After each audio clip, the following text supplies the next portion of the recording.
Assalamualaikum warahmatullahi wabarakatuh. Alhamdulillah, alhamdulillahi ala ihsanih, wa syukru lahu ala taufiqihi wa amtinanih. Ashhadu an la ilaha illallah wahdahu la syarika lahu ta'ziman li sya'nih. Wa ashhadu anna nabiyyana Muhammadan abduhu wa rasuluhu ad-da'i ila ridwanih. Allahumma salli wa sallim wa barik alaihi wa ala alihi wa azwajihi wa ashabihi wa ikhwanih wa man istanna bi sunnatihi wa ihtada bi hadyihi ila yaumil liqa'ih. Amma ba'du.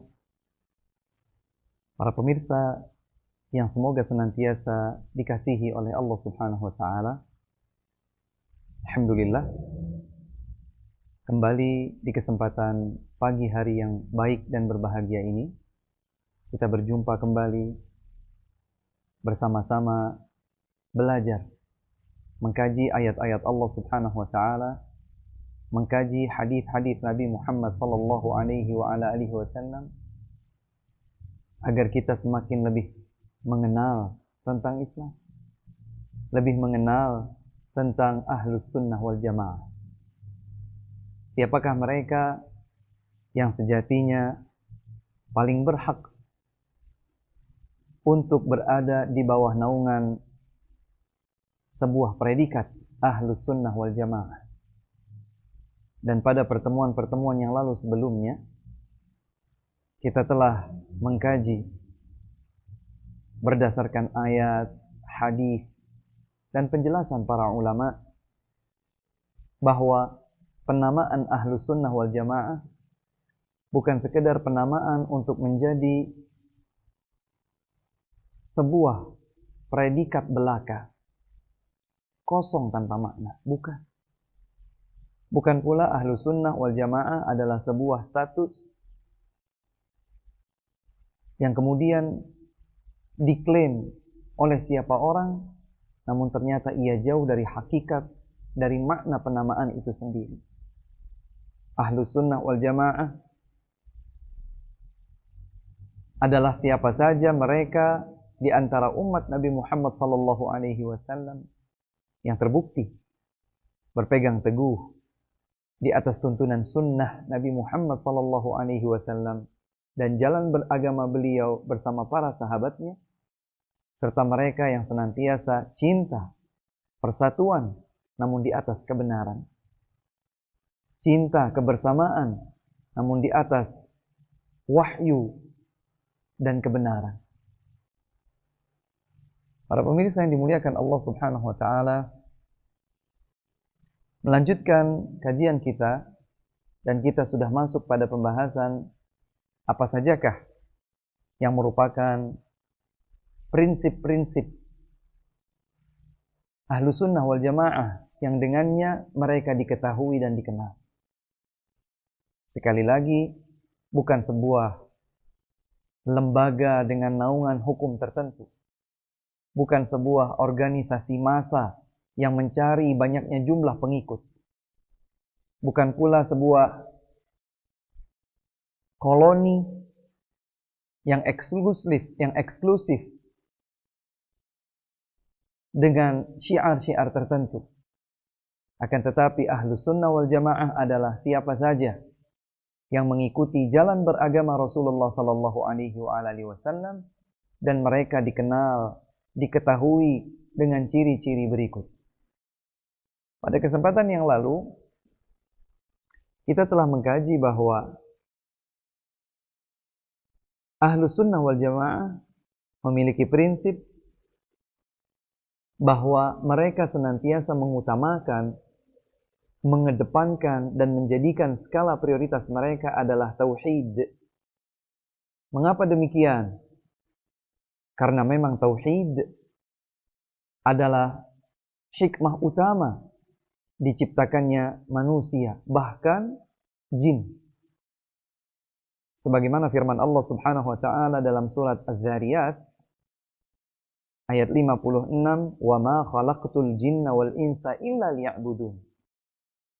Allah Subhanahu wa taala berfirman menyatakan, dan tidaklah aku ciptakan jin dan manusia kecuali agar mereka semua beribadah hanya kepadaku, bertauhid kepada Allah Subhanahu wa ta'ala. Karena itulah ahlu sunnah wal jamaah menjadikan perkara tauhid sebagai perkara yang paling utama dan mendapatkan skala prioritas tertinggi. Demikian pula karena ahlu sunnah wal jamaah meyakini sepenuh hati berdasarkan ayat-ayat Allah Subhanahu wa ta'ala dalam Al-Quran, berdasarkan hadis-hadis Nabi Muhammad sallallahu alaihi wasallam, di dalam sunnah-sunnah beliau yang sahihah, bahwa seluruh para nabi dan rasul berdakwah mengajak manusia, kaum mereka, umat mereka, di zaman mereka diutus, yang paling utama adalah kepada tauhidullah. Agar manusia mengesahkan Allah Subhanahu wa ta'ala. Dan demikian pula ahlu sunnah wal jamaah menjadikan tauhid sebagai skala prioritas perhatian mereka, yang mereka jaga dengan baik, yang mereka junjung tinggi, yang mereka lestarikan dalam setiap dimensi kehidupan mereka adalah karena tauhid merupakan kunci utama penyebab masuknya seorang hamba ke dalam surga Allah Subhanahu wa ta'ala. Dan tauhid yang dimaksud adalah tauhid yang berada pada cakupan ruang lingkup tauhid perbuatan-perbuatan Allah Subhanahu wa ta'ala, mengesahkan Allah pada perbuatan-perbuatan Allah Subhanahu wa ta'ala. Menciptakan, memberikan rizki, menghidupkan, menguji dengan sakit, menyembuhkan, mematikan, dan lain sebagainya. Demikian pula dengan tauhidullah Subhanahu wa ta'ala pada perbuatan hamba kepada Allah, seperti sujud, ruku', berdoa, bertawakal, takut, cinta, mengharap, dan lain sebagainya. Demikian pula tauhid dengan ruang lingkup mengesahkan Allah Subhanahu wa ta'ala dalam nama dan sifat-sifatnya yang tinggi, mulia, lagi sempurna. Maka ahlu sunnah wal jamaah di mana saja berada, bersama siapapun mereka, dalam keadaan apapun itu, mereka senantiasa menjunjung tinggi dan menjadikan skala prioritas perhatian mereka adalah untuk bertauhid, mengesahkan Allah Subhanahu wa ta'ala. Adapun ciri yang kedua, para pemirsa sekalian yang dimuliakan Allah Subhanahu wa ta'ala, ciri ahlu sunnah wal jamaah dimanapun mereka berada, dalam keadaan apapun mereka, sedang bersama siapapun mereka, mereka senantiasa dengan sepenuh hati, dengan ketulusan jiwa dan raga, menjadikan Rasulullah sallallahu alaihi wasallam sebagai imam terdepan, contoh terbaik, teladan terindah. Ahlu sunnah wal jamaah tidak pernah mengedepankan siapapun selain Rasul lebih daripada mereka mengedepankan Rasulullah sallallahu alaihi wa ala alihi wasallam. Mereka mencintai Rasulullah sallallahu alaihi wasallam lebih daripada cinta mereka kepada siapapun, kepada apapun, bahkan kepada diri mereka sendiri. Bahkan lebih daripada cinta mereka kepada kedua orang tua mereka sendiri, kepada pasangan hidup mereka sendiri, kepada anak-anak keturunan mereka sendiri. Cinta mereka, ahlu sunnah wal jamaah, kepada Rasulullah sallallahu alaihi wasallam selalu menjadi cinta yang tertinggi setelah cinta mereka kepada Allah Subhanahu wa ta'ala. Dan mereka senantiasa menjadikan tuntunan Rasul sallallahu alaihi wasallam sebagai tuntunan yang terbaik, terindah, dan paling sempurna.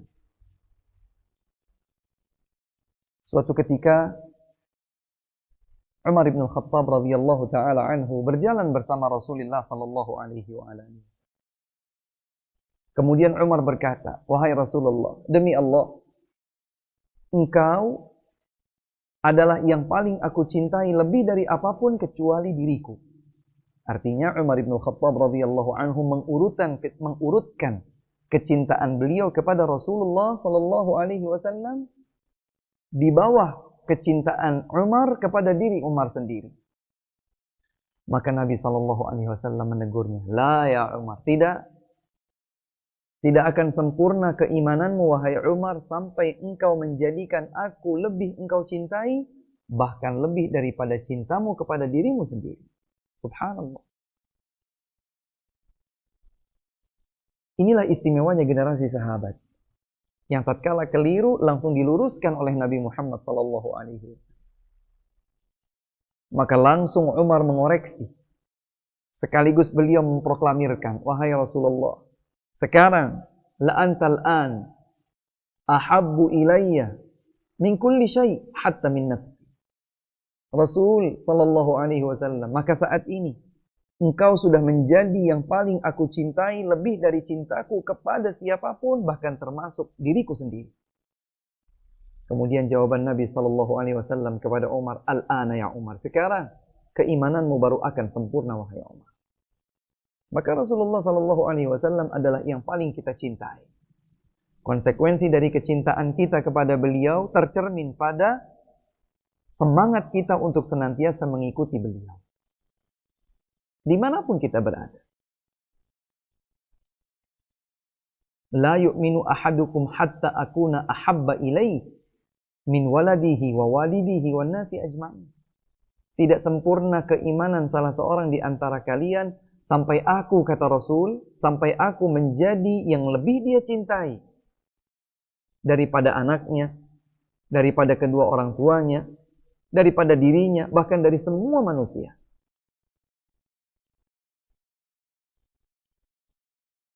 Para pemirsa yang dimuliakan Allah Subhanahu wa taala, saudara-saudariku yang kami cintai karena Allah, menjadi sesuatu yang maklum, diketahui bersama.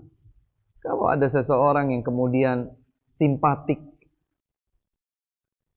kepada seorang pemain bola misalnya, kepada atlet tertentu, atau kepada wal'iyadzubillah pemain musik, pemain film tertentu, dia suka kepada mereka, simpatik kepada mereka, mencintai mereka, maka berbagai aktivitas yang dilakukan diarahkan untuk menyerupai mereka. Kalau suka terhadap atau kepada seorang pemain musik misalnya, wal'iyadzubillah, maka dia akan mengikuti bagaimana pemain musik itu bertingkah, gaya rambutnya, style pakaiannya, ya, bahkan mungkin bagaimana dia pegang mic, bagaimana gaya hidupnya, atau atlet-atlet tertentu, ya, pemain bola, pemain basket, pemain ini dan itu, dan seterusnya. Kenapa itu bisa terjadi? Karena seseorang memiliki kecenderungan, kalau suka kepada sesuatu, cinta kepada sesuatu, maka dia akan berupaya untuk mengikuti sesuatu tersebut. Bagaimana caranya agar sesuatu itu tidak jauh-jauh dari dirinya. Maka demikian pula ketika seseorang cinta kepada orang lain, kepada seseorang, maka dia akan berusaha bagaimana caranya agar saya bisa sedekat mungkin mirip bersama dengan orang tersebut. Demikian seharusnya menjadi bukti cinta kita Ahlus Sunnah wal Jamaah kepada Rasulullah sallallahu alaihi wasallam yang tercermin dengan cara senantiasa mengikuti Rasulullah sallallahu alaihi wasallam. Ciri Ahlus Sunnah wal Jamaah berikutnya, setelah yang pertama tadi, senantiasa menjadikan tauhid sebagai skala prioritasnya dalam setiap dimensi kehidupan, maka ciri yang kedua adalah Ahlus Sunnah wal Jamaah senantiasa mengedepankan Rasulullah sallallahu alaihi wasallam untuk dicintai, untuk diikuti, untuk diteladani, untuk dijunjung tinggi, dan untuk senantiasa dibela dalam setiap kebaikan dan kebenaran. Di dalam sebuah kesempatan Rasulullah sallallahu alaihi wasallam menyatakan, "Man 'amila 'amalan laisa 'alaihi amruna fahuwa radd." Barang siapa yang melakukan suatu amalan, ternyata amalan tersebut bukan bagian dari tuntunanku, maka amalan tersebut akan tertolak. Ini langsung ketetapan dari Nabi Muhammad sallallahu alaihi wasallam. Bahwa barang siapa yang melakukan satu amalan, ternyata amalan tersebut bukan bagian dari tuntunan Nabi sallallahu alaihi wasallam, maka amalan tersebut tertolak. Para pemirsa yang bisa mengikuti kajian ini dengan PDF bisa dilihat di halaman ke-20. Ya. Rasulullah sallallahu alaihi wasallam bersabda, "Man 'amila 'amalan laisa 'alaihi amruna fahuwa radd." Barang siapa melakukan sesuatu, apakah ucapan, apakah amalan di dalam hati, ataukah amalan dengan anggota tubuh, ternyata itu tidak diajarkan, bukan bagian dari tuntunan Nabi sallallahu alaihi wasallam, maka amalan tersebut akan tertolak. Allah Subhanahu wa taala tidak menerimanya. Sebagaimana sebuah amalan dilakukan bukan untuk mentauhidkan Allah, bukan ikhlas karena Allah Subhanahu wa taala, maka amal tersebut akan tertolak. Demikian pula amal yang tidak sesuai dengan tuntunan Nabi Muhammad sallallahu alaihi wasallam, maka amalan tersebut juga tertolak. Demikian pula Rasulullah sallallahu alaihi wasallam mewasiatkan dalam hadis yang sudah kita kaji sebelumnya, tatkala Nabi sallallahu alaihi wasallam menggambarkan bahwa perbedaan, perselisihan, bahkan perseteruan di antara umat beliau akan terjadi dan banyak. Semakin lebih jauh jaraknya dari masa keemasan Rasulullah sallallahu alaihi wasallam bersama para sahabat beliau, maka siapa saja yang masih hidup setelah Nabi sallallahu alaihi wasallam wafat, maka pasti dia akan melihat banyak perbedaan. Kemudian Nabi memberikan wasiat. Wasiatnya adalah berpegang erat, teguh, kencang dalam mengikuti tuntunan sunnah Nabi Muhammad sallallahu alaihi wasallam. Dia tidak pandang bulu bersama siapapun dia. Dia berusaha untuk senantiasa teguh di atas tuntunan sunnah Nabi Muhammad sallallahu alaihi wasallam. Sebagaimana dia juga teguh berjuang untuk mengikuti tuntunan para sahabat radhiyallahu taala anhum, terutama al-khulafa'ur rasyidun. Fa'alaikum bisunnati wa sunnatil khulafa'ir rasyidin al-mahdiyyin. Selanjutnya Nabi berwasiat, wa iyyakum wa muhdatsatil umur. Tinggalkanlah oleh kalian perkara yang baru dalam agama. Hal yang baru dalam agama tinggalkan, jauhkan. Fa inna kulla muhdatsatin bid'ah. Karena segala sesuatu yang baru di dalam agama itulah yang disebut sebagai bid'ah. Inilah tuntunan Nabi sallallahu alaihi wasallam. Inilah sabda beliau. Inilah wahyu yang Allah Subhanahu wa taala turunkan kepada Nabi Muhammad sallallahu alaihi wasallam. Nabi menyatakan kullu muhdatsatin bid'ah. Setiap hal yang baru dari tuntunan agama, maka itulah yang disebut bid'ah. Wa kullu bid'atin dhalalah, dan setiap bid'ah akan menyeret seseorang kepada penyimpangan. Maka Ahlus Sunnah wal Jamaah berusaha untuk menjauh dari penyimpangan tersebut. Mereka terus-menerus senantiasa komitmen di atas tuntunan sunnah Nabi Muhammad sallallahu alaihi wasallam. Namun demikian, para pemirsa sekalian yang dimuliakan Allah Subhanahu wa taala, ada hal yang tidak kalah penting untuk diingat. Bahwa tatkala seorang hamba berupaya untuk sedang mengikuti Rasul, menjunjung tinggi Rasul, mencintai Rasul, maka dia tidak berlebih-lebihan dari batas yang seharusnya. Tidak menempatkan Rasulullah sallallahu alaihi wasallam di tempat yang lebih dari semestinya. Seperti misalnya memberikan sifat untuk Rasulullah sallallahu alaihi wasallam layaknya sifat-sifat ketuhanan. Tidak. Ini namanya berlebihan. Tidak pula seseorang kemudian memuji-muji Rasul sallallahu alaihi wasallam dengan pujian yang lebih dari semestinya, sehingga dia seakan-akan menyebutkan Rasulullah sallallahu alaihi wasallam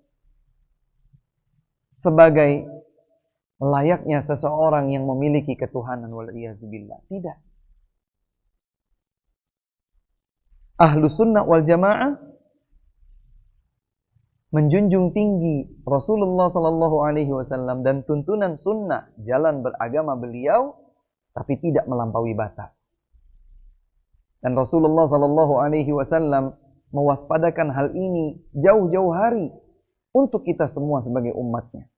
Beliau bersabda, para pemirsa bisa melihat di halaman 21, Rasulullah sallallahu alaihi wasallam menyatakan, la tuturuni kama atratin nasara ibna Maryam, fa innama ana abdun faqulu abdullahi wa rasuluh. Rasulullah sallallahu alaihi wa ala alihi wasallam menyatakan, jangan kalian melakukan itra kepada diriku. Apa itu itra? Itra adalah berlebih-lebihan di dalam memuji, bahkan padanya terdapat unsur kedustaan. Berlebih-lebihan di dalam memuji Rasul sallallahu alaihi wasallam dengan bahkan sampai berdusta. Ini disebut itra. Maka Rasulullah sallallahu alaihi wasallam berpesan, jangan kalian lakukan itra kepada diriku. La tuturuni kama atratin nasara ibna Maryam, sebagaimana kaum Nasara telah terjatuh pada itra terhadap ibnu Maryam, Isa alaihi salam. Coba kita ingat-ingat saudara-saudariku sekalian, apa yang sejatinya terjadi pada kaum Nasara. Mereka begitu cinta kepada Nabi Isa alaihi salam, mereka sangat kehilangan Nabi Isa alaihi salam, dan seterusnya dan seterusnya.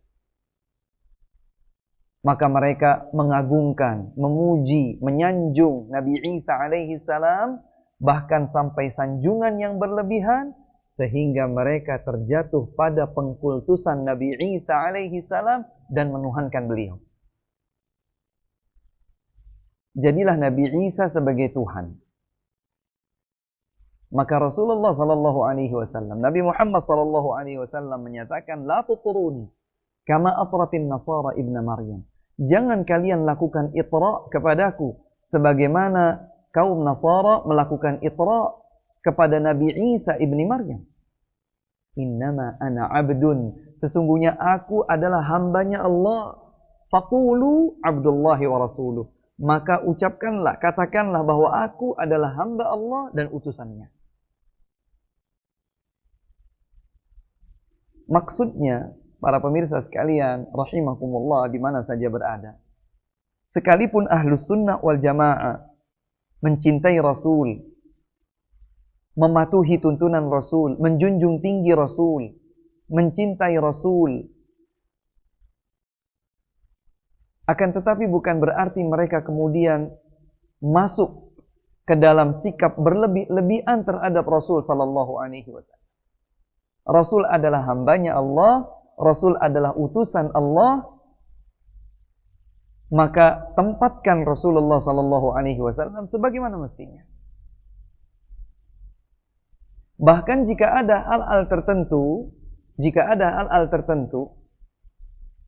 yang akan menyeret umat Islam ini kepada sikap berlebihan terhadap Rasulullah sallallahu alaihi wasallam, sesungguhnya Rasulullah sallallahu alaihi wasallam telah menutup hal tersebut.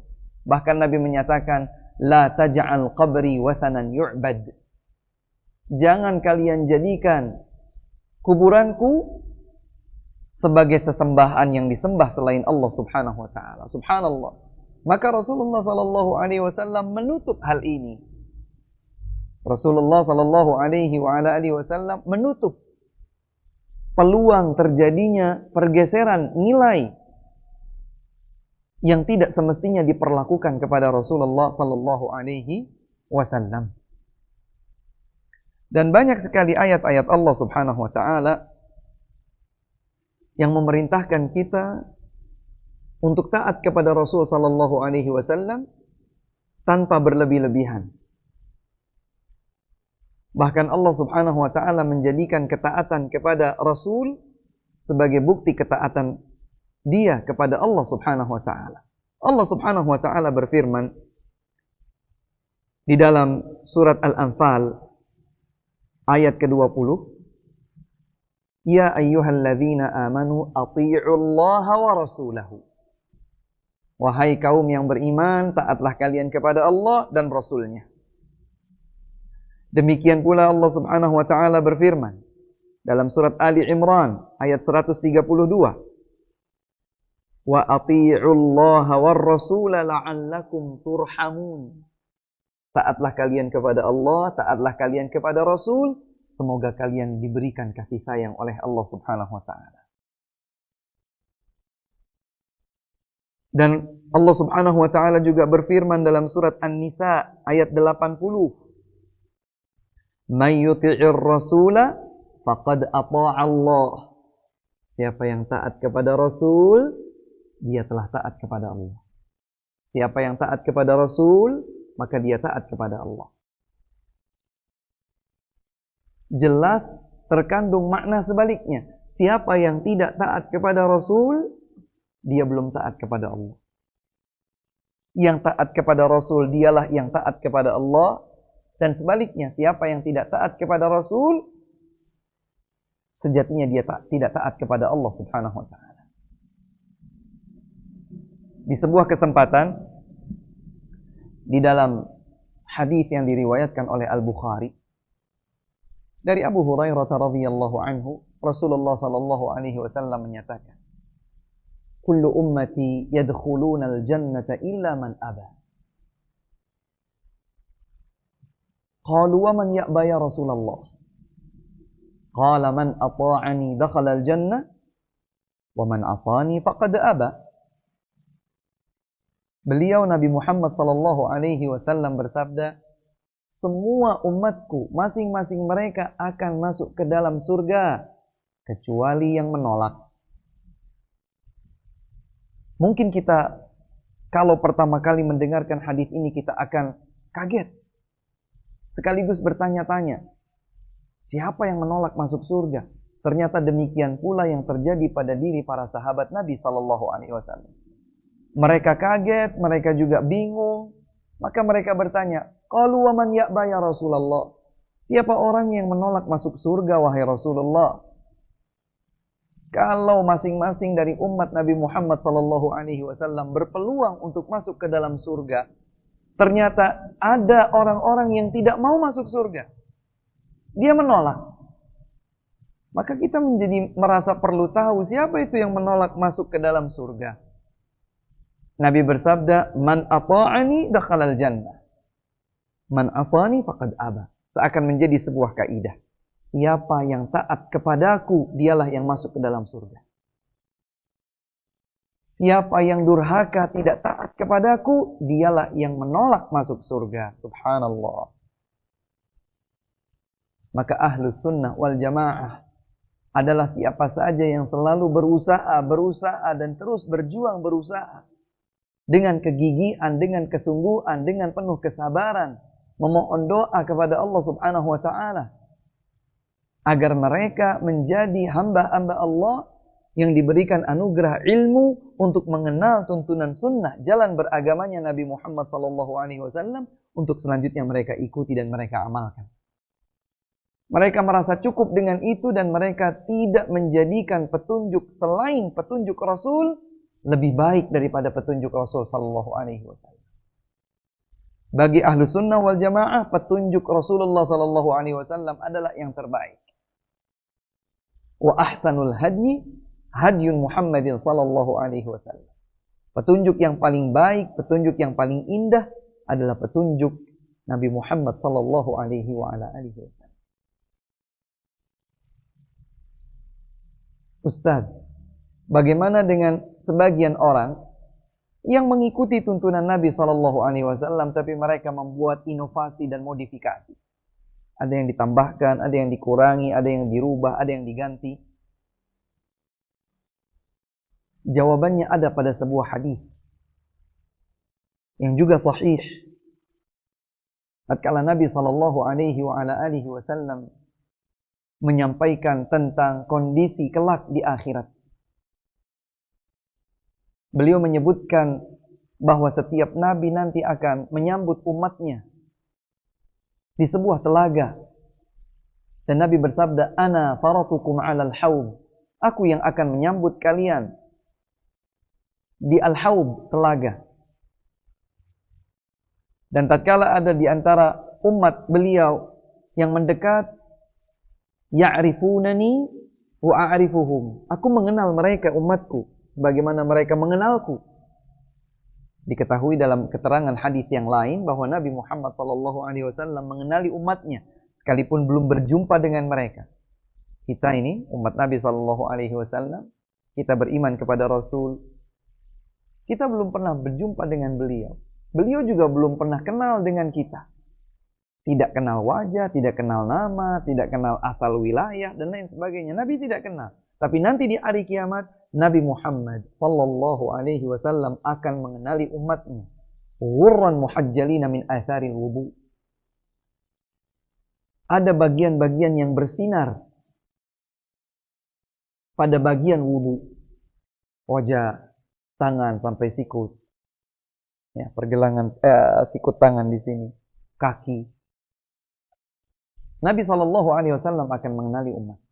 Nah, tatkala ada sebagian dari umat beliau yang mendekat, ingin minum dari air telaga yang disambutkan oleh Rasulullah sallallahu alaihi wasallam, yang dihidangkan langsung oleh Rasulullah sallallahu alaihi wasallam. Dan salah satu di antara kelebihan haud dan air yang ada padanya adalah siapa yang minum dari air haud, dari air telaga tersebut, lam yadhma fiha abadan. Dia tidak akan pernah merasakan haus lagi sepanjang kehidupan akhirat. Subhanallah. Maka semua bersemangat untuk bisa minum dari air haud tersebut. Tapi tatkala ada yang mendekat, maka sebagian mereka ada yang diusir. Diusir oleh Allah Subhanahu wa taala, diusir oleh para malaikatnya. Maka Nabi SAW menyatakan, "Ya Rabbi, ummati ummati." Dalam riwayat yang lain, "Usayhabi, usayhabi." Ya Allah, Rasul menyatakan kepada Allah Subhanahu wa taala, "Wahai Rabbku, mereka adalah umatku. Mereka umatku, mereka sahabat-sahabat kecilku. Kenapa engkau mengusir mereka saat mereka akan mendekat kepada telaga?" Maka dinyatakan oleh Nabi, oleh Allah Subhanahu wa taala, "Ya Muhammad, wahai Muhammad, innaka la tadri ma ahdatsu ba'dak." Sesungguhnya engkau tidak tahu apa yang mereka buat inovasi baru setelah engkau tiada. Mereka membuat inovasi baru dalam tuntunan ajaran Islam setelah engkau tidak ada. Mereka menambahkan, mereka mengurangi, mereka merubah, mereka mengganti.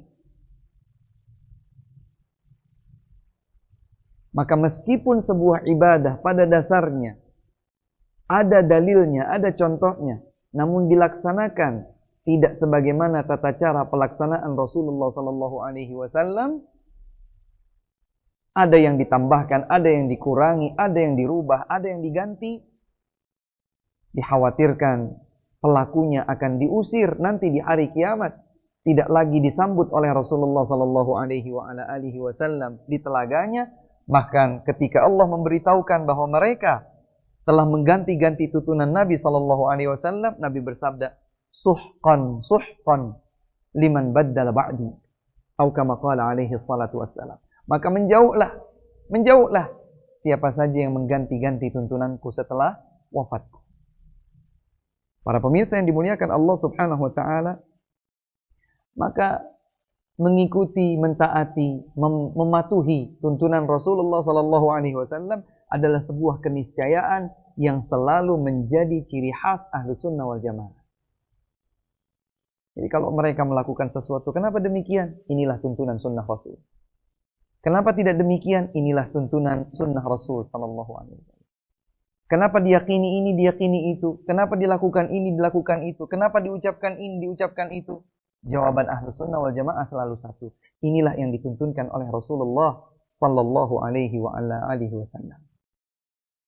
Para pemirsa yang dimuliakan Allah Subhanahu wa taala, adapun mereka orang-orang yang tidak mengikuti tuntunan Rasulullah sallallahu alaihi wasallam.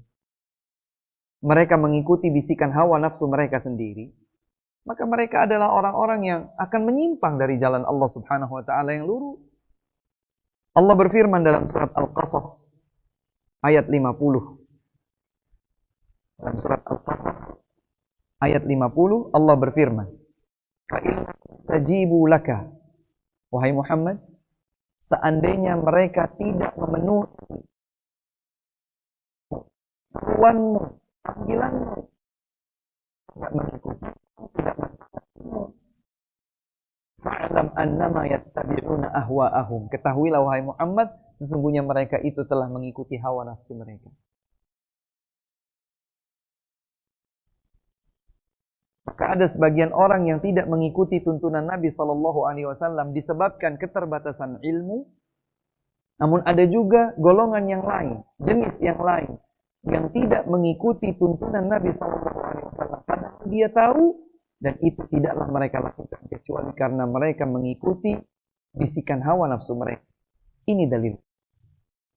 Allah Subhanahu wa taala menyatakan kepada Nabi sallallahu alaihi wasallam, jika mereka tidak mengikuti engkau wahai Muhammad sallallahu alaihi wasallam, ketahuilah bahwa sesungguhnya mereka sedang mengikuti bisikan hawa nafsu mereka. Wa man adallu mimman ittaba'a hawahu bighairi hudan minallah. Selanjutnya Allah menyatakan, lalu siapakah yang lebih sesat? Siapa yang lebih menyimpang dibandingkan seseorang yang mengikuti hawa nafsunya tanpa petunjuk dari Allah Subhanahu wa taala? Jawabannya tidak ada. Tidak ada yang lebih menyimpang jika dibandingkan dengan seseorang yang telah mengetahui petunjuk tuntunan Nabi sallallahu alaihi wasallam namun ia tidak mengikutinya karena kalah dengan bisikan hawa nafsunya. Innallaha la yahdil qaumadz zalimin. Sesungguhnya Allah Subhanahu wa taala tidak mencintai atau tidak memberikan hidayah kepada hamba-hamba yang berbuat zalim. Jadi sekaligus yang tidak mengikuti tuntunan Nabi sallallahu alaihi wasallam disebutkan sebagai hamba-hamba yang zalim, kaum yang zalim. Allah Subhanahu wa taala tidak memberikan petunjuk kepada kaum yang zalim. Para pemirsa yang dimuliakan Allah Subhanahu wa taala, maka pada paragraf terakhir halaman 21, Syekh Shalih Fauzan hafizahullah taala menyatakan, famanhaju ahli sunnati wal jama'ati ma'ar rasul.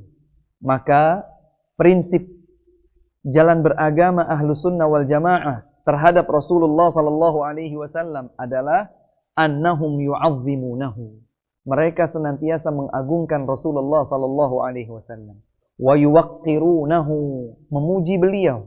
Wa yahtarimunahu, menghormati beliau. Wa yuhibbunahu, mencintai beliau.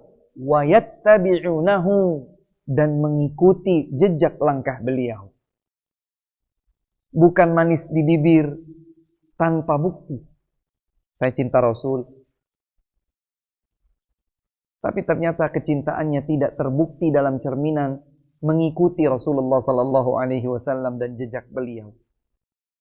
Ahlu sunnah wal jamaah menghormati Rasul, mengagungkan Rasul, memuji Rasul, menjunjung tinggi Rasul tanpa sikap berlebihan atau ghulu. Kemudian mereka buktikan kecintaan mereka tersebut dengan cara mengikuti Rasulullah sallallahu alaihi wasallam. La yaghluna fi haqqih. Mereka tidak bersikap ghulu, berlebih-lebihan terhadap Rasulullah sallallahu alaihi wasallam sebagaimana berlebih-lebihannya kaum Nasara terhadap Nabi Isa ibni Maryam alaihi salam. Maka ahlu sunnah wal jamaah berada pada pertengahan, poros tengah. Tidak berlebihan, tidak pula mengabaikan. Tidak berlebihan saat mengagungkan Rasul sallallahu alaihi wasallam sehingga terjatuh dalam ghulu. Tidak pula mengabaikan bahkan sampai menganggap Nabi sallallahu alaihi wasallam tidak perlu diikuti tuntunannya. Petunjuknya tidak lebih baik daripada undang-undang buatan manusia misalnya. Tidak. Ahlu sunnah wal jamaah berada di poros tengah. Tidak berlebihan, tidak pula mengabaikan. Mereka terus menjunjung tinggi Rasulullah sallallahu alaihi wasallam, menghormati dan mencintai beliau, mengikuti tuntunan sunnah beliau, tapi tidak berlebihan saat mereka lakukan semua itu kepada beliau. Karena Rasulullah sallallahu alaihi wasallam diyakini sebagai sebaik-baik makhluk atau manusia ciptaan Allah Subhanahu wa taala. Beliau juga adalah penutup perjalanan risalah kenabian. Al-Quran yang Allah Subhanahu wa taala turunkan kepada Nabi sallallahu alaihi wasallam juga sebagai penutup sekaligus penyempurna semua kitab suci yang terhapuskan dengan datangnya Al-Quran. Maka kita akui Rasulullah sallallahu alaihi wasallam sebagai hamba Allah dan utusan Allah. Inilah prinsip Ahlus Sunnah wal Jamaah. Dan dengan prinsip ini Ahlus Sunnah wal Jamaah selalu berciri khas. Di mana saja kita akan melihat orang-orang yang mencintai Rasulullah sallallahu alaihi wasallam dan mengikuti tuntunan beliau, layak untuk disebut sebagai Ahlus Sunnah wal Jamaah. Para pemirsa yang dimuliakan Allah Subhanahu wa taala, maka semoga kita senantiasa memiliki semangat dan motivasi yang tinggi, kuat. Belajar, belajar lagi, belajar terus, belajar lagi. Sehingga kita menjadi umat Nabi Muhammad sallallahu alaihi wasallam yang dapat membuktikan kecintaan kita kepada beliau dengan cara mengikuti Rasulullah sallallahu alaihi wasallam. Ikuti beliau. Apa yang beliau lakukan? Salat beliau, puasa beliau, baca Al-Quran beliau, kedermawanan beliau, akhlak mulia beliau, dan seterusnya. Adapun dalam perkara dunia, maka silahkan kita berinovasi, tidak masalah. Seseorang membangun ini, membangun itu, bercocok tanam ini, bercocok tanam itu, beternak ini, beternak itu, memiliki teknologi canggih dalam berbagai hal ini dan itu. Silahkan. Islam tidak menutup mata untuk hal tersebut. Bahkan Nabi sallallahu alaihi wasallam bersabda, "Antum a'lamu bi umuri dunyakum." Kalian yang lebih berilmu tentang urusan dunia kalian, silahkan. Selama itu tidak bertentangan dengan ketentuan Allah Subhanahu wa taala, maka hal-hal yang bersifat duniawi boleh dikembangkan. Dahulu, misalnya, mikrofon atau pengeras suara itu tidak seperti yang kita dapatkan di zaman sekarang, subhanallah, dengan alat canggih kecil. Ternyata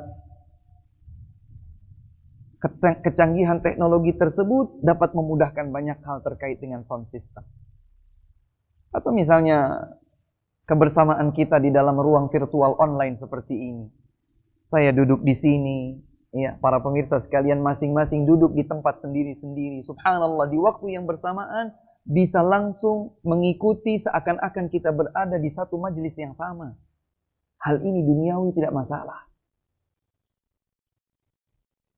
Tidak masalah kita mengembangkan hal-hal keduniaan, tetapi dalam urusan agama,